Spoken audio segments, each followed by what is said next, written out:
puede ser posible que con toda la atención que tenemos alrededor de él, e incluso ahora, ¿no?, con la publicación de su fotografía a rostro descubierto, este personaje, Margarita, pueda llegar y tener la intención de hacerse pasar por otra persona para tomar comunicación con la familia de Rubén y Catalina? Muy buen planteamiento, además, Rodrigo, porque es un personaje en estos momentos el más buscado, está a la fuga. ¿Qué información estaría tratando él de sacar bajo esta supuesta identidad falsa? ¿Qué te dice eso de esa persona? Claro. Bueno, igual, Amaro, recordar que siempre es un presunto, ¿no? Porque efectivamente ahora la Fiscalía tuvo la posibilidad de vincularlo porque se determinó que él estuvo en el lugar de los hechos y por lo tanto hay elementos que hacen que la ley pueda ordenar, den su orden de detención. Ahora, nosotros hablando de este presunto, fíjate, y contestándole a Rodrigo, es posible que sí sea. No podemos descartarlo, ¿sabes por qué? Porque muchas veces este tipo de mentes criminales, como la supuestamente que vamos a entender si se aclara y se vincula, son personas que les gusta también el aspecto mediático, hay un aspecto omnipotente, es algo de mostrarse, ¿y qué nos de dice exhibirse? Esta fotografía precisamente al respecto para poder leer, de acuerdo a tu experticia, esta fotografía? Bueno, aquí nosotros vemos esta fotografía donde vemos que lamentablemente las víctimas se ven bastante confiadas. Y fíjate, Amaro, tomándonos las palabras que la misma madre señaló, que probablemente lo veían como un hermano mayor, o sea, es decir, él nunca evidenció elementos de peligro. Ahora, si nosotros suponemos que la hipótesis de que sería una personalidad de tipo psicopática, recordemos que buscan a través de la manipulación, de haberse victimizado, de haberse mostrado como una persona tímida, una persona inhibida, una persona que estaba sufriendo una situación donde no tenía ayuda. Eso es lo que se manipula para ganarse la confianza del otro. Ese es el camuflaje. Escuchaba tus palabras cuando señalabas justamente y te mostraba, ¿verdad?, él como un depredador. Ahora, pero vamos paso por paso. Por ejemplo, ¿qué dice para ti y la lectura? La cara de la niña, propiamente tal. Bueno, acá sonrisa, se ven, mira, postura, fíjate que ojos. se ve una joven sonriente, una joven que no está asustada en ese sentido. No podemos ver una persona temerosa. Hay confianza. Ya, hay una confianza, se nota, ¿no? Y está detrás de él. Ya, y bueno, el otro joven no se le puede ver el rostro, pero también se ve de alguna manera con su mirada que está tranquilo, son personas que estaban confiadas, jóvenes que estaban confiadas. Esto es lo que delata finalmente, ¿verdad?, a cada cual, y es el elemento más decidor, donde se ve que hay una confianza entablada bajo el concepto del engaño. Lo sabemos por otras familias que también acogieron a este sujeto y después fueron víctimas de su agresión. ¿Qué nos dice su cara, todo su perfil? Bueno, en términos generales, Amaro, acá vemos una mirada de una persona dura, ya, una mirada dura. No estamos hablando que es distinto a ellos. Además que cuando uno se saca fotografías, habitualmente las personas están en una situación de cierta situación de alegría, cierta situación de relajo para sacarse una fotografía. Y acá vemos a un sujeto claramente más tenso, ¿no? Tú ves la mirada más tensa, inclusive el ceño. Endurecida. Endurecida, Margarita, una mirada más dura, sí. ¿Puedo sumar? El gesto de ambos chicos haciendo el símbolo de la paz. De la paz, exactamente. ¿Dice algo aquello? Claro, exactamente. Ellos están con el signo de la paz. Por eso decía, habitualmente cuando te sacas fotografía estás con alguna forma de relajo. Pero volvamos a insistir en este señor, en este presunto doble homicida, con el ceño muy fruncido, muy duro. No significa que todas las personas que tengan el ceño fruncido vayan a ser violentas. Estamos hablando de una persona más dura solamente en esta situación donde hay dos personas que lamentablemente fueron las víctimas, están más relajados. Margarita, las miradas. No todos están mirando al mismo lugar. Tengo la sensación de que los niños están mirando a la cámara o al teléfono celular, pero este hombre, Fernando, no. ¿Puede ser, te parece a ese punto llamativo? Fíjate, Tonka, que claro, es como que hay una mirada un poco perdida, ¿no?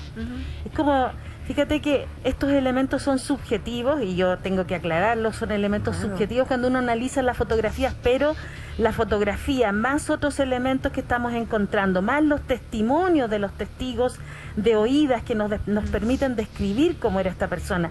Siempre hablaban de una persona más bien inhibida, poco sociable, y otras veces aparecía con cambios de ánimo, ¿no?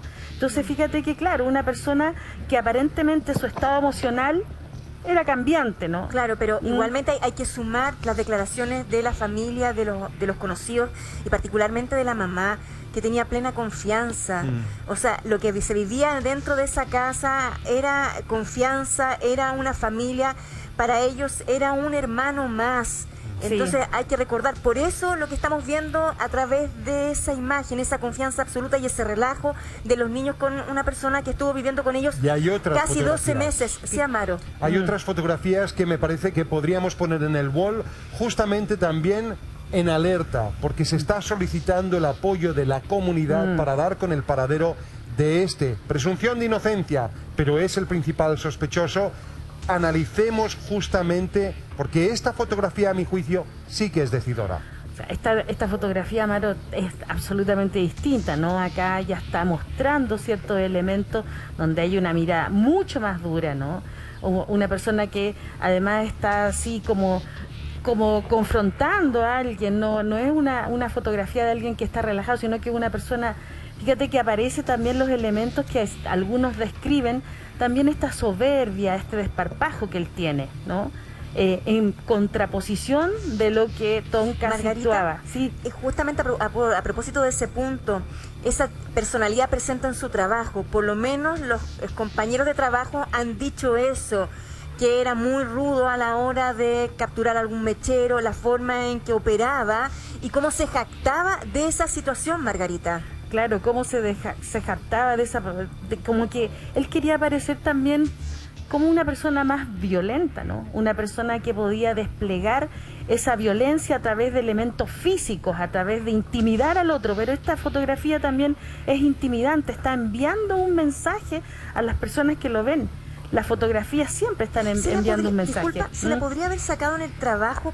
Veo Eso que te tiene iba a como comentar. una especie de pechera, Amaro. Lo que te iba a comentar es que me parece que es importante destacar lo que señala Tonka. Es decir, esta fotografía probablemente proviene del trabajo. Decir lo que hemos señalado. Esta es una persona que ya tenía un prontuario, es decir, ya tenía también denuncias por abuso sexual. Y sin embargo, está oficiando en su calidad de guardia. Un guardia que, recordemos las palabras del propio Nelson, que fue colega, tenía un bastón, tenía a su vez otro bastón eléctrico o pistola eléctrica y además también armas cortopunzantes. Un hombre que es desvinculado de un establecimiento por su uso excesivo de la fuerza. ¿Cómo es posible? Y ese es un tema también aparte dentro de este caso, que nosotros estemos sometidos a este tipo de guardias y no se haya hecho perfiles psicológicos. Lo menciono porque hay que recordar, en el caso Ámbar, también la persona que en estos momentos está enjuiciada, también guardia. Claro, lo que pasa es, Amaro, es que hay que decirlo, hay personas que podrían, las personas más sanas, que tienen elementos un poco más agresivos, podrían de alguna forma sublimar en ciertas actividades o profesiones, ¿no? Pero fíjate que las personas que tienen esta tendencia a desarrollar una gratificación sádica, porque así lo señalan los perfiles del FBI. Gratificación sádica, una gratificación sádica, así lo señalan los perfiles del FBI. Te da Sergio. placer el dolor ajeno. Exactamente, o sea, infringir dolor a las personas, eso es un elemento sádico. Y fíjate que lo que hemos visto hasta este momento apunta hacia allá. La hipótesis que estamos apuntando que da cuenta de eso. Y aquí es una persona que está intimidando, una persona que está mirando fijamente, está y sumado, ¿no? Porque no solo la fotografía nos permite perfilar, sino que sumado los testimonios de otras personas que lo describen como una persona violenta, como decía recién Sergio, tú, Tonka, él está en un trabajo donde va a intimidar, o sea, cualquier elemento que pudiera facilitarle a él poner en curso sus rasgos agresivos, él lo va a hacer. Margarita, A ver, estamos en un momento en que hemos podido presentar la imagen de el principal inculpado en el caso de este terrible crimen de estos dos menores.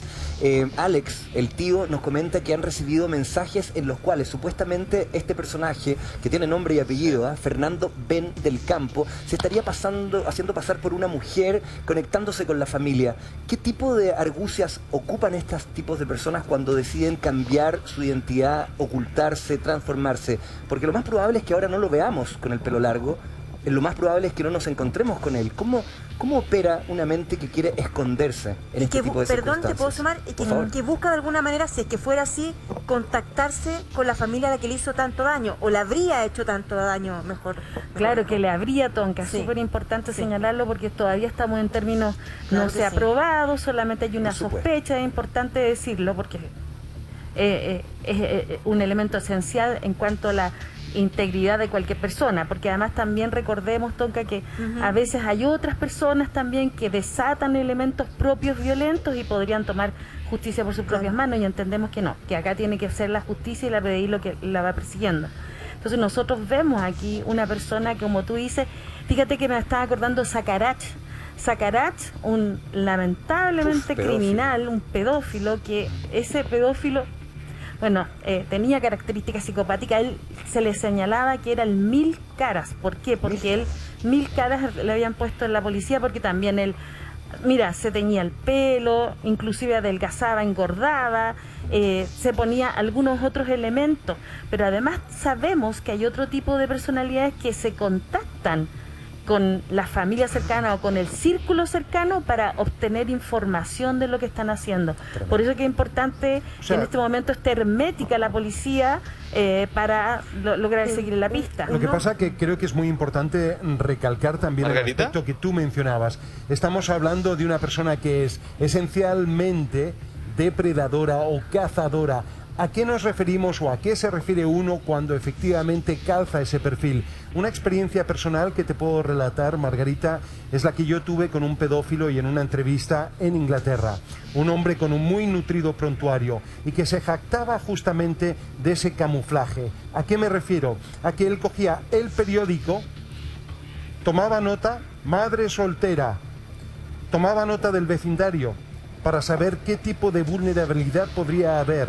Inmediatamente palpaba y registraba la falta o carencia de autoestima, las falencias emotivas que pudiesen haber dentro de ese seno familiar, y ahí entonces se insertaba para la semana y media poder justamente atacar a sus propias víctimas. Entonces a lo que voy es, hay una cierta planificación. No estamos diciendo esto de este sujeto, sí siendo el principal sospechoso.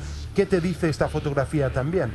Bueno, aquí tú ves, Amaro, que sacarse fotografías con armas, tú sabes que los narcotraficantes o los traficantes habitualmente se sacan fotografías con armas. Es para detentar su poder, es para de nuevo intimidar al otro. O sea, mira, te estoy mostrando que yo tengo un arma de fuego, mira lo que estoy haciendo, ¿no? Omnipotencia. Exactamente. Y fíjate que también yo voy a volver a rescatar lo que tú dices en cuanto a tu experiencia con esa persona pedófila, y tomando las palabras de Tonka, porque para las personas que están en sus casas, el victimismo, por así decirlo, es la puerta de entrada a muchas cosas. Porque obviamente tú no vas a atacar a alguien que se está haciendo la víctima, ¿no? Alguien que te cuenta una historia de pena, de tristeza, porque él se hacía mostrar Y así como una entró persona. a las dos casas. Exacto. De esa manera, Margarita, disculpa que te interrumpa porque Rodrigo Pérez está llamando también, porque vamos a seguir analizando más imágenes, pero Rodrigo está con parte de la familia. Adelante, Rodrigo. Sí, es que estábamos escuchando atentamente lo que estaba diciendo Margarita, y hay ciertas cosas que hacen mucho sentido con otro tipo de información. Entonces sería bueno aportárselo a Margarita para que lo incluyan en el análisis. La madre del principal sospechoso hoy dice que él sufría de personalidad múltiple. Mira. Y que hay un informe incluso de su colegio, en donde estuvo hasta los 22 años, en donde habla justamente de esto. Y sumado a eso, Margarita, hay un audio, según el relato de la madre, que Fernando le envía a un primo en estas condiciones, en donde nadie sabe dónde está. Y en ese audio, según de hecho lo que hemos conversado acá, y según el relato, insisto, de la madre del sospechoso, le diría a su primo que no recuerda lo que ocurrió esa tarde en el bosque, que tiene imágenes como si fueran flachazos que vienen a su mente, pero no tiene un recuerdo completo de lo que ocurrió ese día. Yo no sé si se puede analizar, ¿no?, la personalidad de esta persona, y si es que esto fuera cierto, si es que estaríamos hablando justamente de alguien que tiene algún tipo de problema psicológico diagnosticado y que finalmente lo haya hecho eventualmente, ¿no? Porque esto la policía y evidentemente la fiscalía tiene que investigar. Lo pudiese relacionar entonces con el crimen de Rubén y Catalina. Margarita. Bueno, Rodrigo, yo creo que una de las cosas que hay que dejar claras, porque también es peligroso, este presunto doble homicida, por lo que hizo, es decir, por esta planificación de haberse llevado sus cosas, da cuenta de que es una persona que tiene juicio de realidad. O sea, no se trata de una persona loca o demente, porque si no sería inimputable. Y en eso hay que tener cuidado, ¿ya? O sea, es una persona que efectivamente conocía la realidad, sabía lo que estaba haciendo. El punto es que si nosotros nos vamos a la teoría de que sería una persona psicopática, recordemos que ellos las emociones las actúan. Y por lo tanto no les duele nada porque no tienen remordimiento, no tienen empatía, entonces son capaces de haber manipulado tanto tiempo una persona, como lamentablemente la mamá de los niños, que fue de alguna manera generosa, buena con él y confiada, muy confiada, entonces esa confianza él la manipuló. Pero ¿a qué obedecen las lagunas mentales que reclama justamente Fernando en ese audio? ¿A qué responde esa suerte de amnesia en el momento del crimen? ¿A qué podría responder?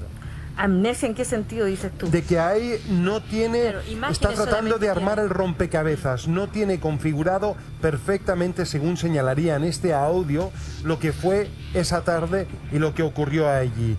Dice tener lagunas mentales. Claro, lo que pasa es que algunas personalidades dentro de las estructuras, y esto lo dice la literatura especializada, tenemos personalidades psicopáticas que son más estructuradas y otras que son desestructuradas. Y en el mismo, lamentablemente, en el acto criminal, pueden señalar eso. Margarita. Pero eso estaba planificado, ¿me entiendes? O sea, no pierden la planificación y el juicio de realidad. Lo que podría haber... Margarita, sí, ¿perdón? Sí. Rodrigo. Hola, bueno, primero que todo, buenos días, Rodrigo, a gente del panel, buenos días. Hola, buen día. Ya, supongamos que él es un psicópata. Primero que nada, lo que dijo Amaro ayer creo que se hace pasar por oveja y al final termina siendo el lobo. Pero mi pregunta es, ¿cómo identificar en modo no sé, cuando están haciendo un curso o cuando están en una entrevista visual, qué tipo de entrenamiento tiene la persona que está frente de la otra persona para ver su estado de ánimo de la persona? O sea, ¿cómo puedo yo identificar a un psicópata? O sea, ¿cómo puedo verlo yo? En este caso, tu madre no pudo identificar ningún rasgo extraño. Entonces, la pregunta es, ¿cómo poder identificar a una persona con esa Persona que tiene problemas, que seguramente tiene esquizofrenia, ¿cómo poder identificarla en el momento o poder identificarlo a largo plazo? ¿Cómo no ser engañado? Claro, ¿cómo no ser engañado? Mira, fíjate que lo habíamos comentado aquí también en el programa, que era difícil para los profesionales inclusive detectar personalidades de tipo psicopática. Ahora, cuando están en empresas laborales y sobre todo cuando ingresan a instituciones, la evaluación debe ser con psicometría objetiva seria y se debe tomar el tiempo suficiente para evaluar a una persona. Ahora, las personas comunes y corrientes se podrían dar cuenta en el transcurso del tiempo, porque finalmente ellos no tienen vínculos con otras personas de manera más profunda. Más bien son personas que tú te das rápidamente cuenta que se empiezan a aislar. Empiezan a aislar al otro. Pero no es este caso, Margarita, porque lo hace más difícil aún. Perdona que te interrumpa, porque en este caso, incluso por información que tenemos de la mamá de los niños, comentó de que él le decía, ojalá yo hubiera tenido una mamá como tú. Llegaron a ese punto, a ese nivel de confianza. Esa es la información que nosotros tenemos. Claro, pero esa es la manipulación emocional. A la hija de Jaime. ¿Cómo dice? Lo mismo, exactamente lo mismo le comentó a la hija de Jaime. Claro. Él le comentó exactamente lo mismo a la hija de Jaime.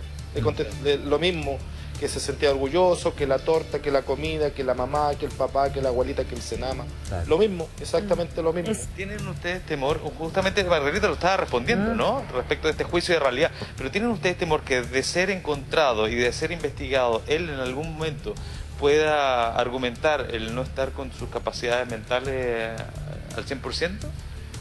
La verdad que ahora en estas circunstancias se puede esperar cualquier cosa, Rodrigo. Ahora, Pero lo único que sí yo puedo decir, y necesito hacerle una pregunta a la persona que está hablando, Margarita, ¿por qué después de 4 días hacen una orden de detención?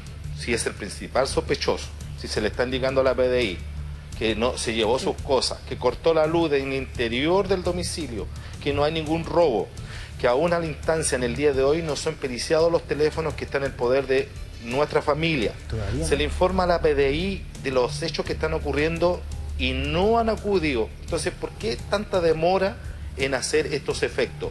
En cuanto a tu pregunta, se va a tomar las medidas necesarias para que este tipo pague.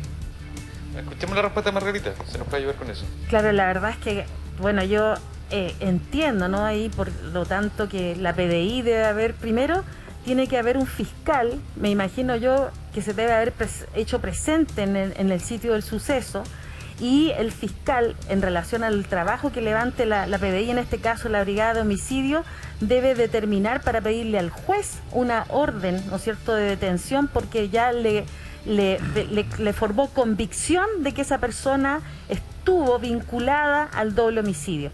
Ahora, yo no sé, porque como no soy abogada, no soy fiscal, probablemente estos tiempos se hayan demorado. En justicia yo creo que es una pregunta que habría que hacérsela justamente a la PDI, pero yo quiero revisar y ponga atención a esta sucesión de imágenes. Me ha pasado que mientras Margarita conversa y habla, el ver estas fotografías en nuestro wall, a uno le da la sensación de que no es el mismo individuo, aún siéndolo. Observe, y vamos rápidamente, una tras otra, un golpe fotográfico tras otro. Regístrelo en casa porque no da la sensación de que se trata de una misma persona. 1, 2, sigamos. Ahí una, ahí dos. Después, ¿verdad? Hay otras fotografías y observen ustedes, además, que siendo la misma persona, parece otro individuo. Una y otra vez. Vean, después podemos tener otra fotografía y ahora otra. ¿No tienes tú la misma percepción? Tengo. ¿Y qué guarda quizá Sí. relación efectivamente con lo que se ha señalado? Que podría adolecer de personalidad múltiple. Esto es algo que estaba señalando Rodrigo. Claro, puede ser, ¿no? Que lo que pasa es que aquí también, Observa. ahí aparece distinto, ¿no? Aparece más relajado. Radicalmente No, distinto. distinto, ¿no? Por lo menos ya no está con esa tensión, con esa mirada. Tendríamos que saber, ¿no?, aquí los cambios que él experimenta, si esos cambios, y se tendría que determinar, Amaro, si esos cambios tienen que ver con la manipulación que él hace o se deben efectivamente Margarita. a que él tenga distintos tipos de personalidad. Margarita, ¿Sí? como psicóloga forense, te quiero hacer la pregunta que nos formulaba también Alex y que reparaba claramente Rodrigo. Parece de manual que este sujeto se contacte con un primo y le diga que no recuerda nada, que tiene lagunas mentales, que no tiene claro recuerdo de lo que pasó. Eso es fácil de pesquisar para un psicólogo forense como tú en una entrevista, porque parece hoy día es material de película, ¿no? De novela policíaca. Aducir enfermedad mental, lo vemos tanto. ¿Es fácil de pesquisar si alguien te está engañando con eso, sí o no? Mira, lo que pasa aquí, Sergio, es que efectivamente esas son estrategias nuevamente que utilizan, por ejemplo, para disminuir la responsabilidad penal que podría tener. Y por lo tanto hay que evaluar esa situación, es decir, el psicólogo tiene que evaluar primero esta presencia del juicio de realidad. Y por lo tanto, desde ahí tú puedes ver si una persona va a estar manipulando para bajarle el perfil al crimen que habría cometido. Mira esa ¿Entendemos? foto. Habría, ¿no? Es otra No sabemos. persona. Gracias, ¿Te Margarita. das cuenta? Claro. Es radicalmente distinto y hay un denominador común en cada una de las fotografías. En ninguna se esgrime una sonrisa. Ni una. Cero. Aquí vemos esa falta de de afectividad, de emocionalidad, lo que hemos dicho, ¿no? Hemos hablado muchas veces que a las personalidades de tipo psicopática, pero también fíjate que Robert Hare, que es uno de los autores que más ha estudiado este tipo de personalidades, refiere también que hay un porcentaje de estas personas que pudieran tener, ¿no es cierto?, una alteración. No es solo ese tipo de personalidad, pudieran tener otra alteración, pero igualmente siguen teniendo juicio de realidad. Ya solo una persona loca o demente, enajenada, que no entiende dónde está, no sabe, por ejemplo, la hora, el día, no entiende, esas son personas locas o dementes, ellas sí son inimputables, serían inimputables, pero esta persona pudiera tener otro trastorno de personalidad. Claro. ¿Me entiendes? Es diferente. O sea, lo que hemos dibujado acá, Tonka, en definitiva son múltiples hipótesis. Hay que recordar que es un escenario que está trabajando la policía.